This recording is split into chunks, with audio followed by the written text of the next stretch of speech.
क्रिया के भेद। क्रिया दो प्रकार की होती है। क्रिया मतलब verb, doing words, action words. किसी काम के करने या होने को हम क्रिया कहते हैं। क्रिया दो प्रकार की होती है, सकर्मक क्रिया और अकर्मक क्रिया।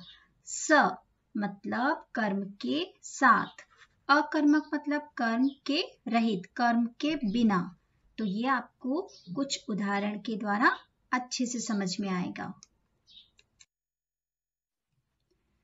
सकर्मक क्रिया कर्म सहित, जिस क्रिया के साथ कर्म हो उसे सकर्मक क्रिया कहते हैं। जैसे रीमा गाना गा रही है। इस वाक्य में कर्ता, कर्म, क्रिया तीनों हैं।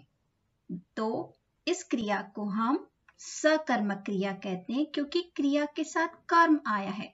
कर्म मतलब ऑब्जेक्ट। जिस तरह से इंग्लिश के सेंटेंस में सब्जेक्ट, ऑब्जेक्ट और वर्ब होता है, उसी तरह से हिंदी के सेंटेंस में, हिंदी के वाक्य में भी कर्ता, कर्म और क्रिया होते हैं। तो अगर क्रिया के साथ कर्म भी आए तो उसे हम सकर्मक क्रिया कहते हैं। रीमा गाना गा रही है, तो रीमा यहाँ पर कर्ता है, गाना यहाँ पर कर्म है और गा रही है क्रिया है। अगला उदाहरण, रजत जूस पी रहा है। तो रजत शब्द यहाँ पर कर्ता है, जूस कर्म है और पी रहा है क्रिया है। तो इस वाक्य में पी रहा है क्रिया के साथ जूस कर्म आया है, तो ऐसी क्रिया को हम सकर्मक क्रिया कहते हैं।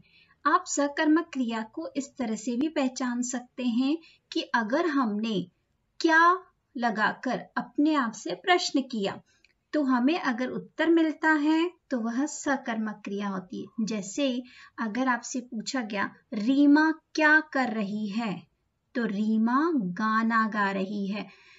रजत क्या पी रहा है, रजत जूस पी रहा है। तो अगर हम क्या लगाकर प्रश्न करें तो अगर हमें उत्तर मिले तो वह सकर्मक क्रिया होती है। यह इसकी पहचान है। अकर्मक क्रिया कर्म रहित। जिन वाक्यों में क्रिया के साथ कर्म नहीं होता उसे अकर्मक क्रिया कहते हैं। परिभाषा, जिस क्रिया के साथ कर्म नहीं होता उसे अकर्मक क्रिया कहते हैं। जैसे मयंक दौड़ रहा है, तो यहाँ पर मयंक कर्ता है और दौड़ रहा है क्रिया है। इस वाक्य में कर्म नहीं है, इसलिए ऐसी क्रिया को हम अकर्मक क्रिया कहते हैं। दूसरा उदाहरण, सोहन सो रहा है। तो इस वाक्य में सोहन कर्ता है और सो रहा है क्रिया है। इन दोनों ही वाक्यों में कर्म नहीं है। तो जिन वाक्यों में क्रिया के साथ कर्म नहीं आता उन्हें हम अकर्मक क्रिया कहते हैं। यहाँ पर कुछ उदाहरण हैं जिससे आपको सकर्मक क्रिया और अकर्मक क्रिया में अंतर एकदम स्पष्ट हो जाएगा। सकर्मक क्रिया का उदाहरण है काव्या पत्र लिख रही है और अकर्मक में हम लिख रहे हैं काव्या लिख रही है। तो दोनों में आप अंतर देख रहे हैं। यहाँ पर पत्र आ रहा है जो कि कर्म है, तो ऐसी क्रिया को हम कहेंगे सकर्मक क्रिया। लेकिन अगर कर्म ना हो तो उसे हम कहेंगे अकर्मक क्रिया।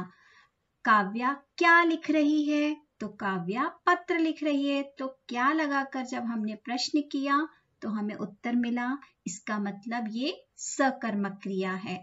और इस वाक्य में हमें उत्तर नहीं मिल रहा तो यह अकर्मक क्रिया है। काव्या लिख रही है, काव्या क्या लिख रही है नहीं पता है, इसीलिए इस वाक्य को हम अकर्मक क्रिया कहते हैं। जीत किताब पढ़ रहा है और जीत पढ़ रहा है। इस वाक्य में किताब कर्म है और इस वाक्य में कर्म नहीं है। जीत क्या पढ़ रहा है, जीत किताब पढ़ रहा है। तो किताब शब्द कर्म है, इसलिए इस क्रिया को हम सकर्मक क्रिया कहते हैं। यहाँ पर दिया है जीत पढ़ रहा है, तो जीत क्या पढ़ रहा है वो हमें नहीं पता है, इसलिए ऐसी क्रिया को हम अकर्मक क्रिया कहते हैं। रोहित सेब खा रहा है। रोहित क्या खा रहा है? रोहित सेब खा रहा है। तो सेब यहाँ पर कर्म है, ऑब्जेक्ट है, इसलिए इसे हम सकर्मक क्रिया कहते हैं। रोहित खा रहा है। तो रोहित क्या खा रहा है? यहाँ पे हमें कुछ नहीं पता, बस वो खा रहा है। तो ऐसे वाक्यों में जिसमें कर्म नहीं है उसे हम अकर्मक क्रिया कहते हैं। आई होप आपको अभी सकर्मक और अकर्मक क्रिया का अंतर स्पष्ट हो गया होगा। Thank you.